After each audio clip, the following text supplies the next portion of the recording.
Olá, pessoal. Hoje a gente vai dar continuidade à nossa matéria de literatura e hoje a gente vai trabalhar o humanismo. O humanismo, ele não é bem uma escola literária, né? Ele é, digamos assim, ele fica entre, ele tá ali no meio entre o trovadorismo e o Renascimento, que também é chamado de classicismo, tá certo? E aí a gente tem que trabalhar este movimento. O que aconteceu? O que foi o humanismo, né? O que aconteceu nessa época? O humanismo, pessoal, ele acontece ali no final da Idade Média, tá? Entre o ano aí de 1434 a 1527, tá? O seu contexto histórico, o que aconteceu, né, nessa época? Uh, ele acontece, onde ele aconteceu? Ele aconteceu na Itália, tá? Outra coisa, foi muito forte, certo? Foi a criação aí dos burgos, tá? Da burguesia, a formação dos burgos. O que eram os burgos? Os burgos era como se fosse eles tivessem, digamos assim, criado uma cidade, né? Eles imuravam, né, uma pequena cidade de pessoas, né, que tinham, digamos assim, um poder econômico, mais ou menos, e eles criaram uma moeda. Nesse tempo também foi criado um comércio, né, um comércio de trocas, comércio para vocês, de tecido, de ervas, de produtos. E nessa época também o humanismo nada mais significa do que o individualismo, né? As pessoas começaram a pensar em si próprias, né? Se antes a gente tinha, lá no trovadorismo, a gente tinha Deus no centro né, de tudo, agora a gente vai ter o humanismo, já o homem no centro, em vez de Deus, tá? Eles começam, o homem ele começa a ter um individualismo maior, tá? Ele não pensa mais, assim, ele não pensa mais em um ser supremo acima dele, não. Ele acha que ele, né, que é para estar no centro. Então, o humanismo ele trata disso, tá?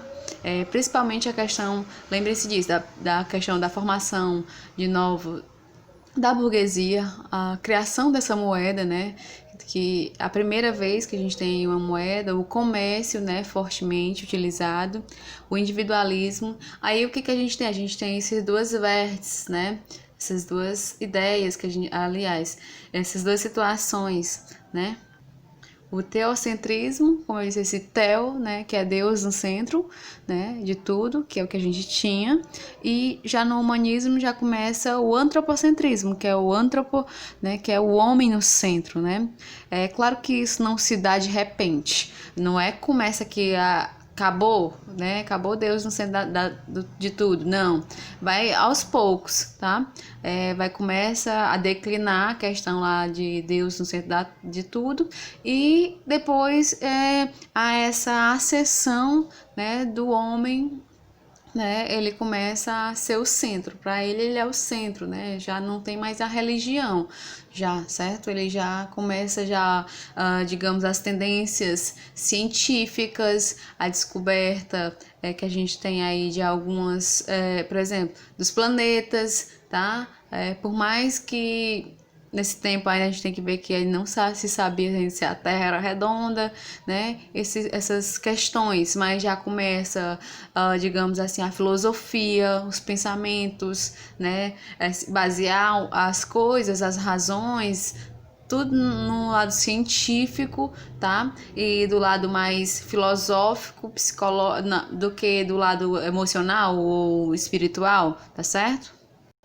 E aí a gente tem as principais características do movimento do humanismo, né? Que é um período de transição entre a Idade Média e o Renascimento, tá? A gente está saindo da Idade Média, está acabando a Idade Média e a gente vai para o Renascimento, né? Isso aí, o Renascimento, sim, é uma escola literária que a gente, depois de terminar o humanismo, vai para lá, tá? A valorização do ser humano, como eu disse para vocês, né? O teocentrismo, né? Era o Deus no centro de tudo. Agora a gente tem o antropocentrismo, tá?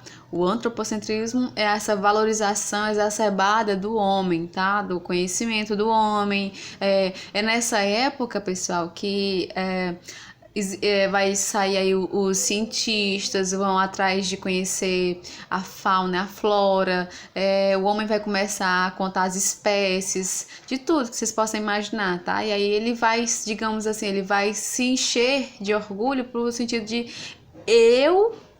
eu fiz, entendeu? Então, é por isso que chama esse antropocentrismo, porque o homem, ele se acha, né, o centro de tudo nessa época, tá? A gente também tem aí o surgimento da burguesia, né, que como eu falei para vocês, os burgos, né, era uma aldeia, uma quantidade de pessoas, certo? Que eles fundaram como se fossem vilarejos ou pequenas cidades e moradas e começaram a fazer mercantilismo, né? Produziram a moeda, né? Uma moeda para serviço para girar, né? Nesse comércio, para começar a se expandir. A interface aí do antropocentrismo, como a gente está falando aí, né? O homem, o humanismo, certo? Vai ficar assim, ele vai bater bem na tecla da questão aí da valorização do homem, tá? É o homem, não é nada mais espiritual, não é nada mais religioso, tudo é científico, tudo tem uma razão. Tudo tem uma explicação e é o homem que vai dar, tá? A valorização das emoções humanas. Vai ter as emoções? Vai. Mas lembrem-se que as emoções, digamos assim, ele vai frisar, né, o sentimento humano, né? Nada de algo que aconteceu de repente, tá? A gente também vai ter aí, ó, o afastamento dos dogmas. Quando eu falo afastamento dos dogmas, eu tô falando das crenças, tá? Da religião, certo? Como eu já falei, tá?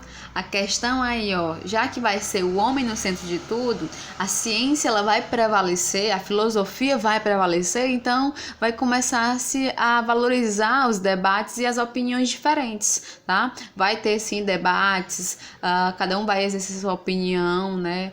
Claro que nunca, nem sempre vai ser iguais, vão ser diferentes e isso vai, digamos, prevalecer.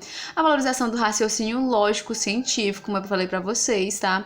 A ciência ela vai começar a tomar corpo, certo? Ela vai começar a ser desenvolvida, aí vai aparecer as primeiras descobertas científicas, né? Mas junto com essa valorização do pensamento aí, certo? Do raciocínio lógico, da ciência, não se esqueça que a igreja ainda existe, né? E nessa época aí muitas pessoas foram para a fogueira porque começaram, né? Descobriram coisas, né? Estudaram e descobriram coisas como a questão de outros planetas, né? Existentes, e aí isso não era bem aceito, né? E essas pessoas eram queimadas, né? Era como se fossem assim bruxos, né? Eram tidos como os bruxos. E lá na frente a gente sabe que foi descoberta a questão sim da existência dos planetas cientificamente, enfim. Nesse movimento, né, que é o humanismo, como a gente sabe que ele surgiu lá na Itália, né, na Europa, a gente vai ter aí algumas obras e autores, né, que, digamos assim, cabecearam esse movimento, certo? E o que mais se destaca nesses principais autores aí é o Gil Vicente, né? Que é autor aí de várias obras, dos Autos e as Faças, certo? As obras são voltadas aí pro teatro, pro drama, como a gente tinha lá no trovadorismo, a gente tinha as canções, certo? E aqui a gente vai ter os autos, né? Que a gente, até hoje a gente ainda convive com os autos, né? Que é os autos de Natal, por exemplo, tá? A gente vai ter algumas crônicas históricas, a gente vai ter as crônicas de navegação, tá bom? Então, as obras que são feitas, foram produzidas nessa época, são os autos, são as faças, que eu vou explicar numa próxima aula, e também a gente vai ter aí, são as narrativas também historiográficas de Fernão Lopes, que também vai ficar a próxima aula, tá, pessoal? Muito obrigado, tá? Não se esqueça de colocar a sua presença com seu nome completo e a sua sala, tá certo? Primeiro ano A, B, C, certo? E boa sorte!